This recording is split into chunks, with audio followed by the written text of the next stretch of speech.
మన ప్రభువును రక్షకుడైన యేసుక్రీస్తు వారి నామంలో మీకు నా వందనాలు శుభములు మీకు చెల్లిస్తూ ఉన్నాను. లేఖనానుసారముగా మనము దేవుని ఆరాధించుటకు ఏ సంఘానికి వెళ్ళాలి అన్న శీర్షికన పార్ట్ 1లో దైవజనుని గురించి, దైవజనుని యొక్క లక్షణాల గురించి, సంఘ కాపరి యొక్క యోగ్యతల గురించి చెప్పడం జరిగింది. ఇప్పుడు పార్ట్ 2 భాగంలో లేఖనానుసారంగా దేవుని ఆరాధించుకోవడానికి ఏ సంఘానికి వెళ్ళాలి, ప్రతి విషయాన్ని కూలంకషంగా లేఖనముల ద్వారా మనం తెలుసుకుందాం. ఈ పరిచర్య అంతటిని కూడా మన ప్రభుల వారు ఆదిమ సంఘానికి, అపోస్తులకు దేవుడు అప్పగించినాడు. ప్రభుల వారు అపోస్తులకు అప్పగించినాడు. వారికి ఏ రీతిగా సంఘాన్ని నడపాలో ఆయనే కొన్ని విషయాలు వారికి చెప్పడం జరిగింది. సంఘం అపోస్తులు నడిపించిన విధానంలో, ఆదిమ సంఘ క్రమములో నేడు సంఘాలు కట్టబడి ఉండాలి. ఆ క్రమములో సంఘాలు నడిపించబడచ్చు. దేవుడు స్వరక్తమిచ్చి సంపాదించిన సంఘానికి పరిశుద్ధాత్మ ద్వారా ఎవరిని దేవుడు ఆ సంఘానికి సంఘ కాపరిగా అప్పగించినాడో, ఆ సంఘ కాపరి ద్వారా జరుగుతున్న కార్యక్రమాలు అపోస్తుల దినముల యందు వారి నడిపింపులో జరుగుతున్న ఆ క్రమాలు ఉన్నాయో లేవో, సంఘం ఎటువంటి కార్యక్రమాలు చేయాలో, సంఘం ఆదిమ సంఘము వలె ఆ కార్యక్రమములు జరుగుతున్నాయో లేదో లేఖనానుసారంగా మనం తెలుసుకొని మనము అటువంటి సంఘములో మనం స్థిరపరచబడాలి. అటువంటి సంఘానికి మనం దేవుని ఆరాధించుకోవడానికి వెళ్ళాలి. ప్రియులరా, ఒక ఇల్లు నిలవాలి అంటే 4 స్తంభాలు అవసరం. అలాగే క్రీస్తు వారి యొక్క సువార్తలు 4 ఉన్నాయి. ఆ క్రీస్తు సువార్త ద్వారా సంఘానికి ఏ రీతిగా 4 స్తంభాలు అవసరమో, ఆయన పుట్టుక, ఆయన మరణం, ఆయన పునరుద్ధానం, ఆయన ఆగమనం, సంఘానికి స్తంభముగా ఈ 4 సువార్తలను దేవుడు అప్పగించినాడు. అయితే అపోస్తులకి దేవుడు సంఘాన్ని అప్పగించినప్పుడు 4 సిద్ధాంతాలను కూడా దేవుడు తెలియచేసినాడు. మనం పరిశుద్ధ గ్రంథంలో మనం చూస్తాం ప్రియులారా. అపోస్తుల కార్యముల గ్రంథము 2వ అధ్యాయం 42వ వాక్యములో ఆ 4 సిద్ధాంతాలు అపోస్తుల బోధయందు, 1, 2 సహవాసమందు, 3 రొట్టె విరుచుటి యందు, 4 ప్రార్థన చేయటి యందు, ఈ 4 సిద్ధాంతాల మీద సంఘము అపోస్తులు వేసిన పునాది మీద సంఘము కట్టబడింది. ప్రియమైన దేవుని పిల్లరా, మొదటి విషయాన్ని అంటే మొదటి సిద్ధాంతం మీద అపోస్తులు సంఘాన్ని నడిపించినారు. అది అపోస్తుల బోధ. ప్రభుల వారు అపోస్తుల బోధకి మీరు ఇమిడి ఉండాలి, ఆ బోధలో ఉండాలి. ఏం చెప్పారు అపోస్తులు? ఏం బోధించినారు? ప్రభువారి గురించే వారు బోధించినారు. ఒక 7 విషయాలు మీకు చెప్తాను.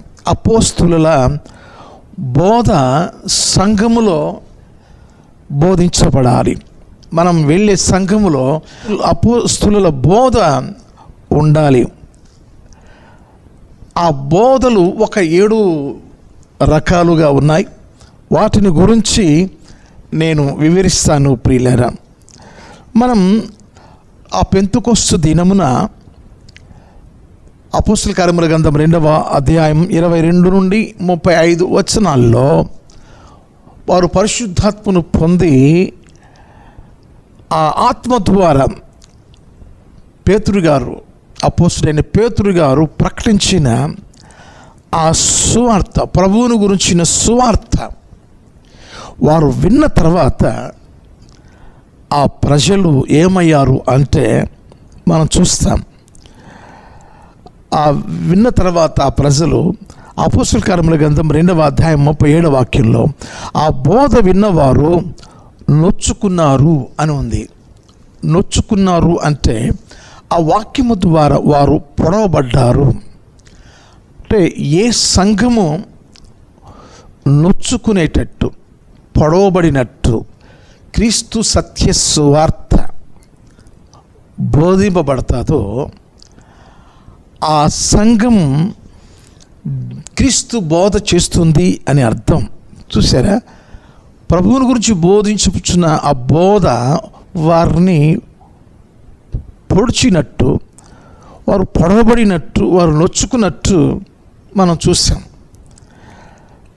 అపోస్తల కార్యముల గ్రంథం 5వ అధ్యాయం 33వ వాక్యంలో వారు ఈ మాట విని అత్యాగ్రహము తెచ్చుకొని పుట్టినట్లో నరకబడిన వారై అన్నమాట ఉంటుంది. క్రీస్తు వారికి బోధ మన జీవితాన్ని సరిచేయడానికి, ఆత్మీయ లోతుల్లోకి మనల్ని నడిపించడానికి ఆ వాక్యాలు మనలను నరికే అంత పని చేస్తుంది. అంటే మన దగ్గర దాన్ని ఏమంటారంటే అదనపు కార్యాలు, ఎగస్ట్రాలు అంటారు కదా, అటువంటి కార్యాలు మనలో ఉంటే, ఉండకూడనివి ఒకవేళ ఉంటే కత్తితో చెలిగినట్టుగా దేవుని వాక్యము చేత వారు నరకబడ్డారట. వారు నరకబడిన వారే. క్రీస్తు బోధ ఎప్పుడు కూడా పొడవబడుతుంది. క్రీస్తు బోధ ఎప్పుడు కూడా నరికేటట్టుగా ఉంటుంది. అంటే ఇంత కఠినంగా ఉంటుందా అని మీరు నన్ను అడిగితే అవును ప్రియులారా, క్రీస్తు వారి యొక్క బోధ అది అధికారముతో కూడిన బోధ. ఏ సంఘం పొడవబడినట్టు బోధిస్తుందో, ఏ సంఘం నరకబడేటట్టు బోధిస్తుందో ఆ సంఘానికి మనం వెళ్ళాలి. అర్థమైంది కదూ? రెండవ విషయాన్ని మీ ముందు పెడుచున్నాను ప్రియులారా. రెండవ అంటే అపోస్తుల బోధ యందు సంఘము నడవాలి. అందులో మొదటి విషయం చెప్పాను, రెండవ విషయం చెప్తున్నాను. అపోస్తుల బోధ అంతా కూడా క్రీస్తు ప్రేమను గురించి చెప్పబడింది. ఆ బోధ క్రీస్తు ప్రేమ గురించి చెప్పబట్టే వారు సత్యాన్ని వారు బోధిస్తున్నప్పుడు అనేక మంది పొడవబడ్డారు, నరకబడ్డారు. కనుక ఏ సంఘము క్రీస్తు ప్రేమను బోధిస్తుందో మనము ఆ సంఘానికి మనం చేరుకోవాలి. మనం పౌలు గారు పత్రికలు రాస్తారు సంఘాలకు, 14 పత్రికలు. 14 పత్రికల్లో రాయబడింది ఏమిటి అని మనం గ్రహించగలిగితే క్రీస్తు ప్రేమ గురించే ఉంటుంది. మీకు మచ్చుకు నేను గలతీయులకు రాసిన పత్రికలో 5వ అధ్యాయం 14వ వాక్యమును చదువుతున్నాను ప్రియులారా. ధర్మశాస్త్రం అంతయు నిన్ను వలె నీ పొరుగు వానిని ప్రేమించుము అను ఒక్క మాటలో సంపూర్ణమై ఉన్నది. అంటే అపోస్తలులు బోధించింది ఎక్కువగా దేనిని గురించి అంటే క్రీస్తు కల్వరి ప్రేమ గురించే చెప్పబడింది. మీకు ఎఫెసీయులకు రాసిన పత్రికలో 6 అధ్యాయాలు ఉంటాయి. 6 అధ్యాయాల్లో మొదటి అధ్యాయం క్రీస్తు ప్రేమ ఎటువంటిదో అక్కడ బోధించబడింది. 2వ అధ్యాయంలో క్రీస్తు ప్రేమ మరొక విధానంలో బోధించబడింది. 3వ అధ్యాయం 4, 5, 6 అధ్యాయాల్లో 6 రకాలుగా క్రీస్తు ప్రేమ ఎఫెసీల సంఘానికి దేవుడు బోధించినాడు. కనుక అపోస్తుల యొక్క బోధ క్రీస్తు ప్రేమను గురించి వారు ఎక్కువగా బోధించినట్టు లేఖనంలో ఉంది ప్రియులారా. మూడవది, వారు బోధించిన బోధ ఏమిటి అంటే మారు మనసు గురించి వారు బోధించినారు. అపోస్తల కార్యముల గ్రంథం 2వ అధ్యాయం 38 వాక్యంలో మనం చదివినప్పుడు, మీరు మారు మనసు పొంది పాప క్షమాపణ నిమిత్తము ప్రతివాడు యేసుక్రీస్తు నామమున బాప్తిసం తీసుకోవాలి అని ఉంది ప్రియులారా. ప్రభులు వారు తండ్రి, కుమార, పరిశుద్ధాత్మ నామమున బాప్తిసం తీసుకోవాలని ప్రభువారు చెప్పినారు. కాబట్టి యేసుక్రీస్తు నామము అన్న, తండ్రి, కుమార, పరిశుద్ధాత్మ నామం అన్న ఒకటే కనుక దాన్ని మనం సెపరేషన్ చేయకూడదు. ప్రభు చెప్పిన నోరార పలికిన మాట ఏంటంటే తండ్రి యొక్క కుమారుని యొక్క పరిశుద్ధాత్మ నామములోనికి వారికి బాప్తిస్మ ఇమ్మని ప్రభువులు వారు చెప్పినారు. కనుక మారు మనసు గురించిన బోధ సంఘములో ఉండాలి. ఏ సంఘము మారు మనసు గురించి చెప్తుందో ఆ సంఘానికి మనం వెళ్ళాలి. 4వ అంటే అపోస్తుల బోధలో 4వ విషయం ఏమిటంటే, మనం అపోస్తల కార్యముల గ్రంథం 2వ అధ్యాయం 40వ వాక్యంలో, మూర్ఖులకు ఈ తరము వారికి వేరే రక్షణ పొందమని రక్షణ సువార్తను చెప్పిన ఆ బోధ, అంటే రక్షణ సువార్త సంఘంలో బోధించాలి. ఏ సంఘం రక్షణ సువార్తను గురించి ప్రయాసపడుతుందో, రక్షణ సువార్త గురించి ఆలోచన కలిగి ఉంటుందో సంఘం, ఆ సంఘానికి మనం చేరుకోవాలి ప్రియులారా. ఎందుకు అంటే మూర్ఖులకు ఈ తరము వారికి వేరే రక్షణ పొందండి అంటే విశ్వాసులకు అవిశ్వాసులకు భేదం ఉంటుంది ప్రియులారా. అపరిశుద్ధలో నుండి దేవుడు పరిశుద్ధమైన జీవితాన్ని దేవుడు మనకు అనుగ్రహిస్తూ ఉన్నాడు. కొరింథీయులకు రాసిన 2వ పత్రిక 6వ అధ్యాయం 18వ వాక్యంలో మనం చదివినప్పుడు, వారి నుండి బయలు వెడలి ప్రత్యేకముగా ఉండుడి అని ఉంటుంది. కాబట్టి ప్రత్యేకంగా విశ్వాస జీవితాన్ని కొనసాగించాలి. అన్ని విధానాల్లో, క్రియలలో, ప్రవర్తనలు, జీవితంలో అన్ని కార్యక్రమాలలో ప్రత్యేకత ఉండాలి. కనుక రక్షణ సువార్తను రక్షణ పొందిన వారి జీవితాలు అలా ఉండడానికి రక్షణ సువార్తను బోధించే ప్రయాస సంఘానికి ఉండాలి. ఆ రక్షణ సువార్తను బోధించే సంఘానికి మనం చేరుకోవాలి. 5వది, ఎఫెసీయులకు రాసిన పత్రిక 5వ అధ్యాయం 18వ వాక్యంలో, ఆత్మ పూర్ణులై ఉండుడి. ఆత్మ నింపుదల ఏ సంఘములో ఉంటుందో ఆత్మ పూర్ణులై ఉండమని చెప్పిన ఆ బోధ ప్రకారంగా సంఘం ఉండాలి. ఆత్మ నింపుదల అంటే దయచేసి ప్రియులారా అల్లరి చిల్లరగా ఉండకూడదు. ఎందుకు అంటే ఫిలిప్పీయులకు రాసిన పత్రిక 3వ అధ్యాయం 3వ వాక్యంలో ఇలా చెప్పబడింది, ఎందుకనగా శరీరమును ఆస్పదము చేసి కొనక దేవుని యొక్క ఆత్మ వలన ఆరాధించు. కాబట్టి ఆత్మపూర్ణులై ఉండమని వాక్యం ఉంది కనుక శరీరాన్ని ఆస్పాదం చేసుకోకూడదు. ఆత్మ నింపుదల కలిగి ఉండడము అంటే ఆత్మఫలం గలతీయులకు రాసిన పత్రిక 5వ అధ్యాయంలో మనం చూస్తాం ప్రియులారా. 22వ వాక్యంలో ఆత్మ ఫలమును గురించిన విషయాలు మనం చూస్తాం.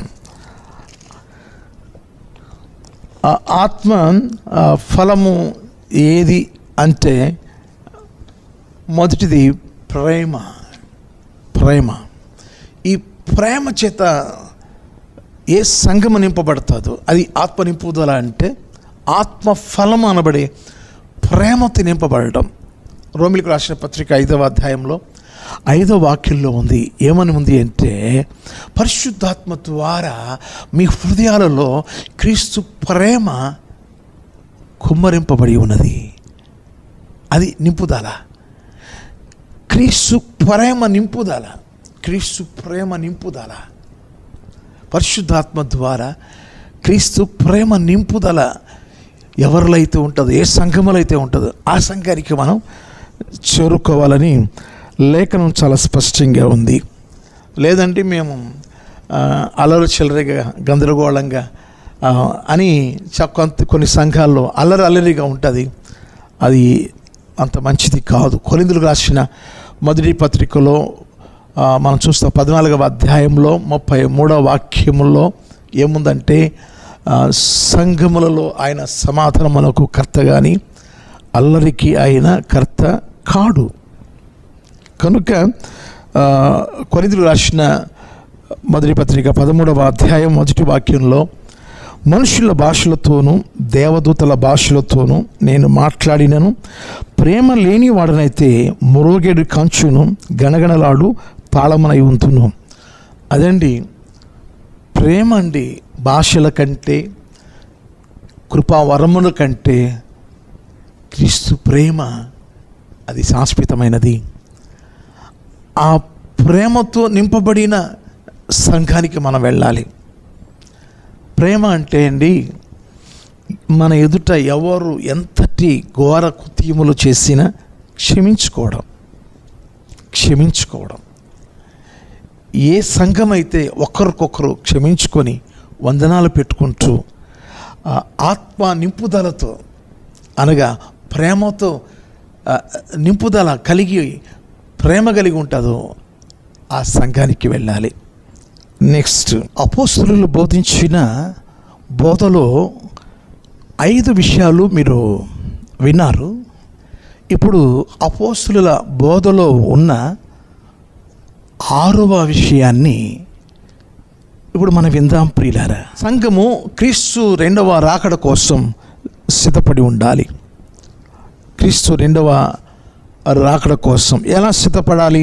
ప్రభువు చెప్పినాడు ఎఫెసీయులకు రాసిన పత్రికలో 5వ అధ్యాయం 27వ వాక్యంలో, క్రీస్తు కూడా సంఘమును ప్రేమించి అది కళంకమైనను ముడత అయినను అట్టిది ఏదైనను లేక పరిశుద్ధమైనదిగాను నిర్దోషమైనదిగాను మహిమగల సంఘముగాను ఆయన తన ఎదుట దానిని నిలవబెట్టుకునవలని వాక్యముతో ఉదక స్నానము చేత దాన్ని పవిత్రపరిచి పరిశుద్ధ పరుచుకున్నటకై తను తాను అప్పగించుకొనెను.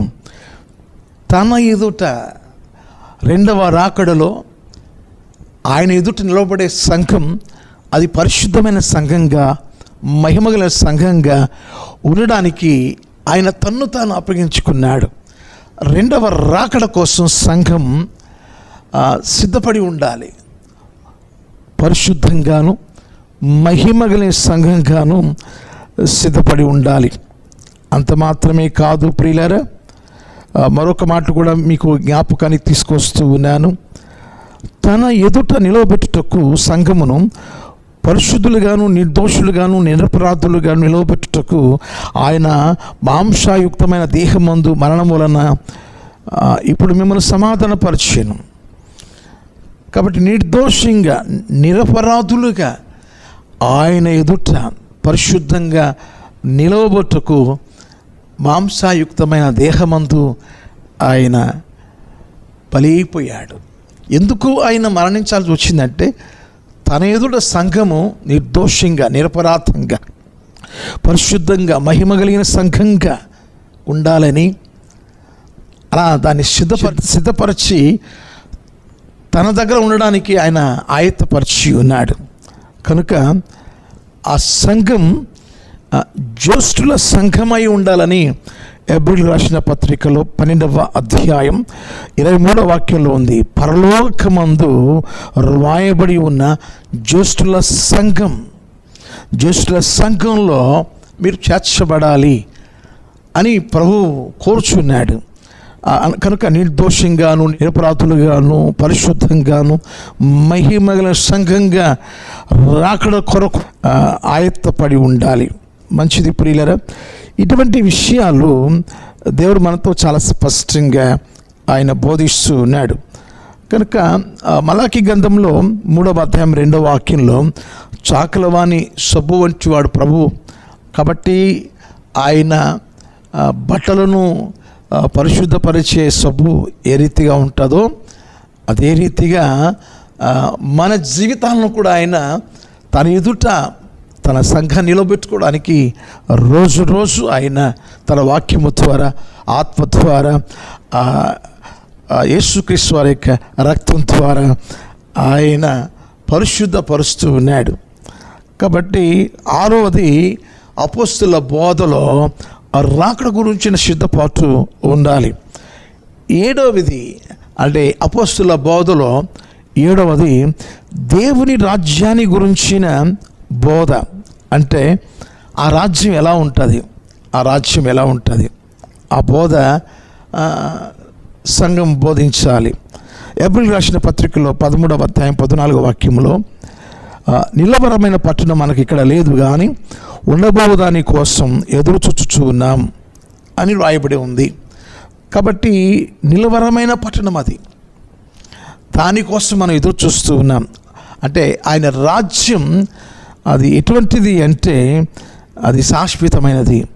ఏప్రిల్ రాసిన పత్రిక 12వ అధ్యాయం 28వ వాక్యంలో అది నిశ్చలమైన రాజ్యం, పరలోక రాజ్యం, అది నిశ్చలమైన రాజ్యం. ఆ రాజ్యం కోసం మనం ఎదురు చూడాలని ఏ సంఘము బోధిస్తుందో ఆ సంఘానికి మనం వెళ్ళాలి. ఇది అపోస్తుల బోధలో ఉన్న 7 రకాల గురించిన అనుభవాలు మీకు బోధించబడ్డాయి. ప్రభుల వారు అపోస్తుల చేతికి సంఘాన్ని వారి ద్వారా పునాది వేయించి వారి ద్వారా ప్రారంభించబడింది. కనుక పరిశుద్ధాత్మ ద్వారా సంఘము 4 సిద్ధాంతాల మీద అది కట్టబడింది. మొదటి సిద్ధాంతం అపోస్తుల బోధ యందు ఏ సంఘము పునాది వేయబడుతుందో, ఏ సంఘము ఆ పునాది యందు నిలిచి ఉంటుందో ఆ సంఘానికి మనం వెళ్ళాలి. 2వ సిద్ధాంతం ఏమిటి అంటే సహవాసమందు. ఎవరితో సహవాసం? అవును ప్రియులారా, కొరింథీయులకు రాసిన మొదటి పత్రిక 1వ అధ్యాయం 9వ వాక్యంలో ఇలా ఉంది ప్రియులారా, మన ప్రభువైన యేసుక్రీస్తు అను తన కుమారుని సహవాసమునకు మిమ్మల్ని పిలిచిన దేవుడు నమ్మదగిన వాడు. మనం క్రీస్తు సహవాసానికి మనం పిలువబడ్డాం. ప్రతిరోజు కూడా ఆయనతో సహవాసం కలిగి ఉండుటకు సంఘము ప్రయాసపడాలి.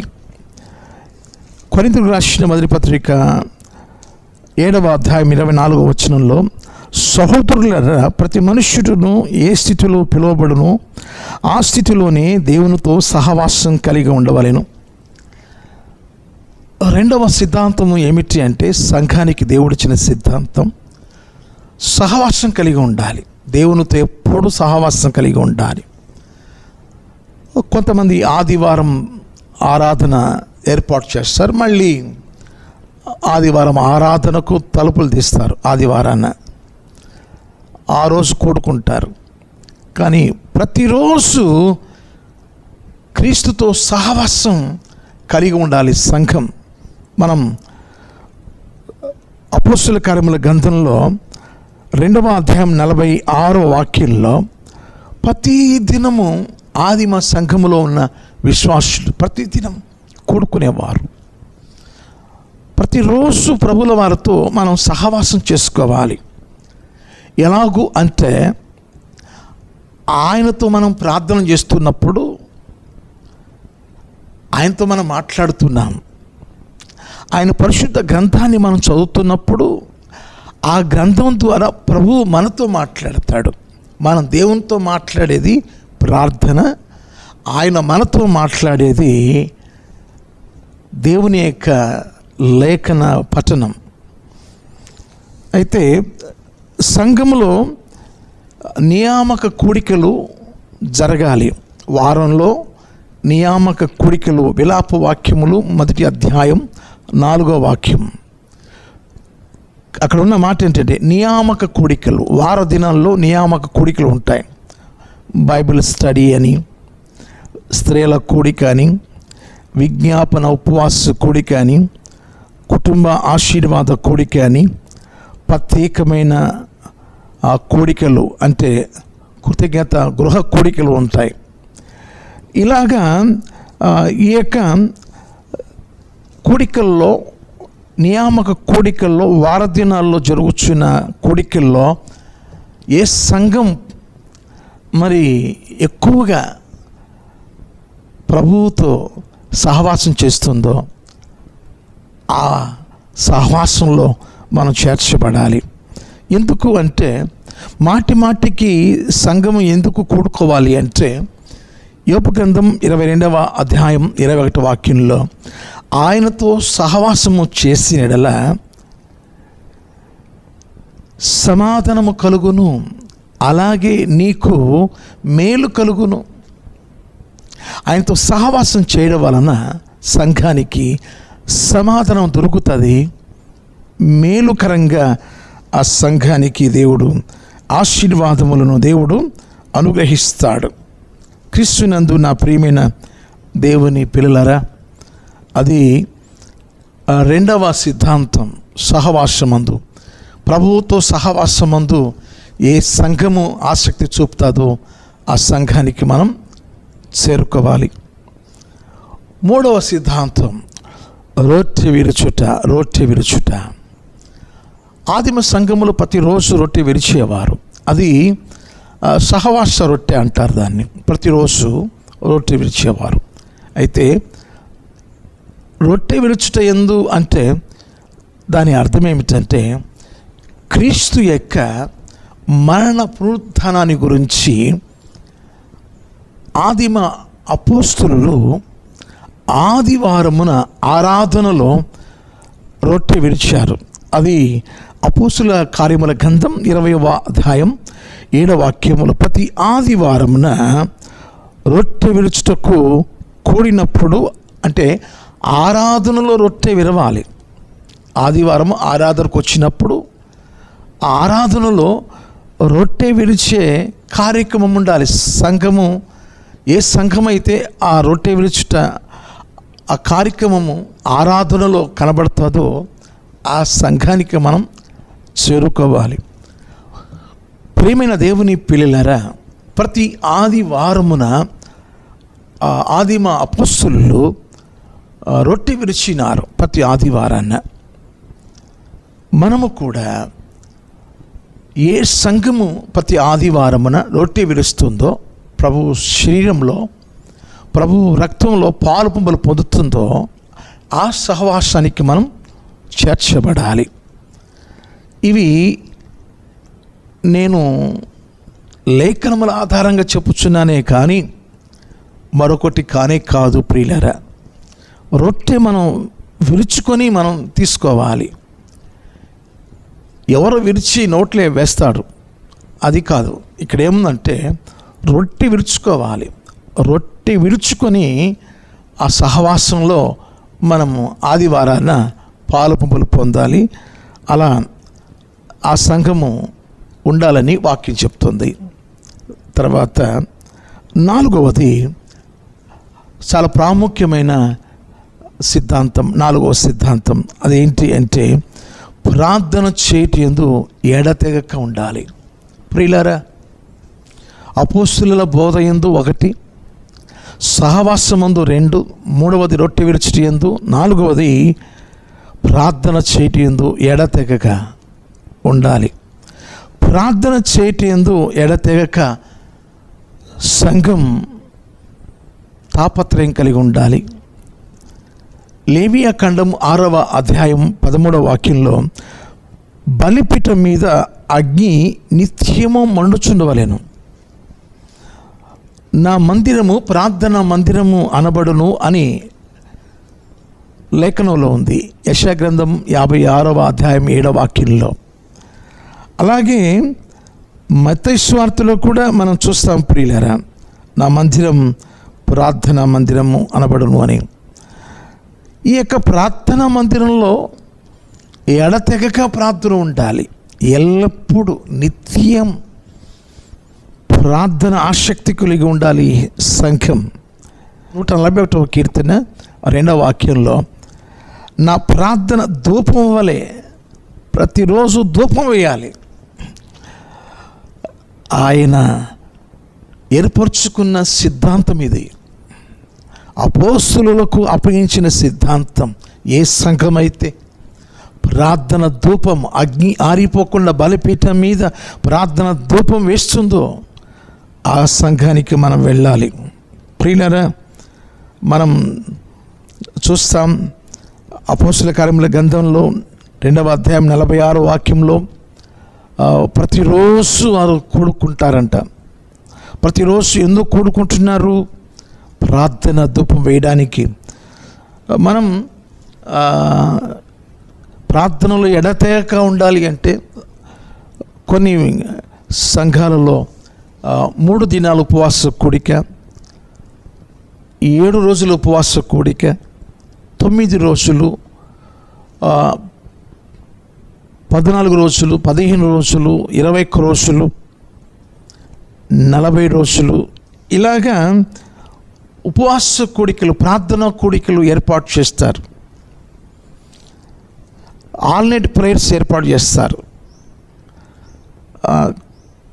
సంఘం ఎప్పుడు కూడా ప్రార్థన చేటులో ఎడతెగక ఉండేటట్టుగా ఏ సంఘం అయితే ఉంటుందో ఆ సంఘానికి మనం చేరుకోవాలి. మంచిది ప్రియులారా, నేను చాలా వివరంగాను చాలా తేటగా మీకు చెప్పాను. వేలాది మందిరాలు ఆరాధన కార్యక్రమాలు జరిపిస్తూ ఉన్నాయి. అయితే లేఖనానుసారంగానే మూలం. మరి ప్రతి సంఘానికి లేఖనము ప్రామాణికము. ఏ సంఘము లేఖనానుసారంగా ఆరాధనలు జరిపిస్తున్నాయో, నేను చెప్పిన లేఖనానుసారమైన కార్యక్రమాలు ఏ సంఘములో జరుగుతాయో ఆ సంఘానికి మనం వెళ్ళాలి. ఆ సంఘంలో రాకడ పర్యంతరము మనం స్థిరపరచబడాలి. మీకు ఒక సంగతి చెప్తాను ప్రియులారా, మనం ఒక పట్టణానికి వెళ్ళినప్పుడు హోటల్లో భోంచేస్తాం.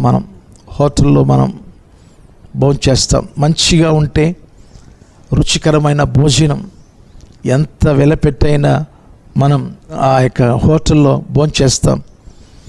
అలాగే రుచికరమైన సంఘం, ఆరోగ్యకరమైన బోధ, మరి ఈ యొక్క చెప్పబడిన ఈ 4 సిద్ధాంతాల మీద కట్టబడిన ఈ యొక్క బోధ, రుచికరమైన సిద్ధాంతాలు, రుచికరమైన ఆరోగ్యకరమైన సిద్ధాంతాలు, ఆ సిద్ధాంతాల మీద ఏ సంఘం అయితే ఉంటుందో ఎంత ఖర్చు అయినా వెతుక్కుంటూ వెళ్ళి ఆ సంఘంలో మనం స్థిరపరచబడాలి. రాకడ పర్యంతరం మనము ఆ సంఘంలో సహవాసం కలిగి ఉండాలి. ప్రార్థనలో కనిపెట్టుకోవాలి. ప్రభువు రాకడ కోసం, ఆయన రాజ్యం కోసం సిద్ధపడి ఉండాలి, ఆయత్తపడి ఉండాలి. అటు కృప దేవుడు మనందరికీ అనుగ్రహించునుగాక. May God bless you. దేవుడు మెండారుగా మిమ్మల్ని దీవించునుగాక. Praise the Lord. వందనాలు. Thank you.